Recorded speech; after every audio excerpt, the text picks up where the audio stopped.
Well, the Tobago Fisherfolk Association criticizes the Director of Fisheries for failing to consult them regarding a recent seismic survey initiated by an oil company on November 7th. At a press conference today, they expressed disappointment and concerns about the impact of the livelihood of fisherfolk in Tobago. Arianna Scipio has the details. ATFA expresses disappointment at not being informed about ongoing seismic surveys that began on November 7th and will continue for 10 days. The surveys are conducted by the Australian oil company Woodside. ATFA's Vice President Junior Quashie revealed that the Fisheries Division and their representative, Garth Utley, met with the company to discuss fisherfolk matters without the association's knowledge. And it's time for you to stop this division. Mr. Garth and his team, who we have portraying to be fishermen or fisherfolk, whatever they call themselves, Mr. Garth needs to be better than that. And we are here standing this morning to tell Mr. Garth stop his nonsense he are going on with. Otherwise, we have to take him back to the court.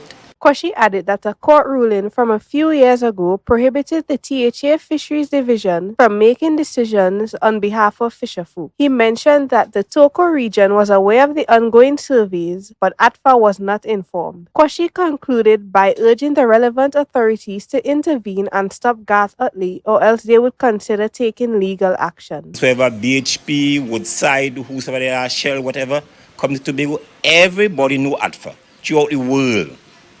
Right to ATFA, deal with ATFA, let ATFA mind ATFA business. Meanwhile, the president of ATFA, Curtis Douglas, stated that they are the legal fishing body responsible for making decisions on behalf of the fisherfolk in Tobago. He also expressed that the Director of Fisheries has displayed blatant disrespect for fishing and food security on the island through their decisions to meet with the oil company. The Director of Fisheries will have a meeting with these oil companies and settle for defensive driving and first aid. That is the compensation he's asking for Tobagonian.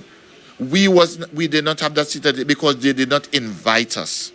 Because we, ATFA, had turned that down 4 years ago. Douglas raised a critical question about the potential damage to fishing grounds caused by these surveys, wondering how it will affect the livelihood of fishermen. He emphasized that if fishermen are unable to fish, it would severely impact Tobago's food security. He expressed his deep concern about the seismic survey's negative impact on the fisherfolk in Tobago.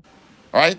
It's going to create great humbug and destruction to the fisherfolk in Tobago.